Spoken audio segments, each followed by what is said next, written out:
Hello and welcome. After a massive fire has triggered a power outage at Heathrow Airport, one of the world's busiest airport and Europe's busiest airport, what really is the financial impact of several flights being diverted, chaos really at large, and of course the implications and what it means for passengers, airlines, all of that. Well, to decode this, today I'm joined by Mitali Nikor. Well, often we refer to her as a senior economist, but today I'm going to say she's a transport economist as well, someone who's looked at this space, who's looked at logistics very, very closely. What really is the financial impact, Mitali, when something like this takes place, an entire airport shut down really for 24 hours and one of the world's busiest at that? So, first of all, Sakshi, thanks for having me as a transport economist today. Yeah, of course, I've worked in the transport and logistics sector all my life. This is something we look at very closely.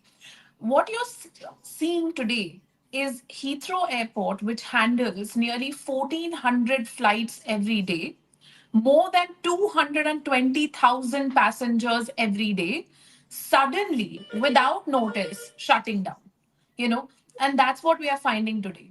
Second thing that we are noticing is that we're finding that a lot of flights are getting diverted to airports in Canada.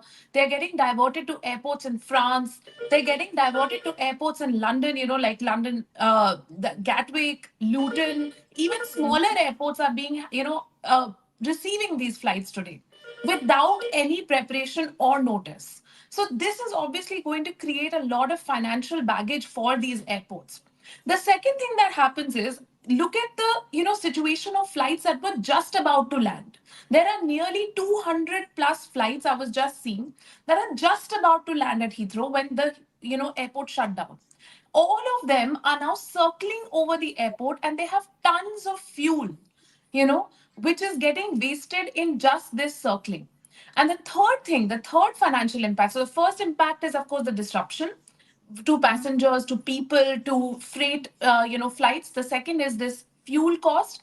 And the third is actually the rescheduling cost that the airlines are going to have to bear, because all of these 220,000 people are going to want refunds.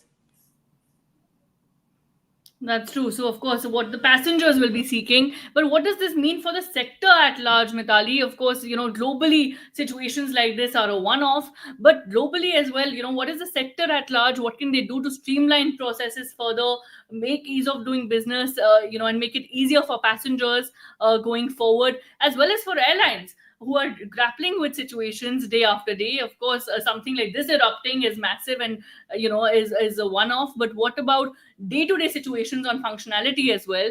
As someone who's looked at this space, your thoughts? So, at the end of the day, we have to try and make situations more climate resilient, and we have to make these situations more logistic supply chain resilient. Now, what happened here? Here, we had an electricity substation which caught fire. We don't know why that electricity substation caught fire, but some of the people are saying that it's actually an impact of climate change, because the electricity substation was not geared for these temperatures. It's not too hot in the UK right now. In fact, it's quite cold. And Mhm. in the temperatures at this time of the year are not supposed to be so low. So the substation itself was not geared for these for these temperatures. So that's the first thing, that climate resilience has to be built into our infrastructure. The second point is that London has 6 airports. There's Luton, there's Gatwick, there's Stansted. Now these airports are typically geared for only domestic flights, or just intra-Europe flights. What we need to see is, in a crisis situation, can these airports, which already exist, be geared up very fast for some of the traffic, at least from a Heathrow, especially for those flights which are coming in from Asia or Africa, because those are the flights which are stuck right now. That is what we are seeing. And the kind of financial impact that we're seeing, I mean, today we are not seeing it, but tomorrow in the stock markets as well, we'll start to see, the shares of Heathrow declining, the shares of British Airways declining, because British Airways is most dependent on Terminal 5, which is at Heathrow, which is where most of its operations actually go.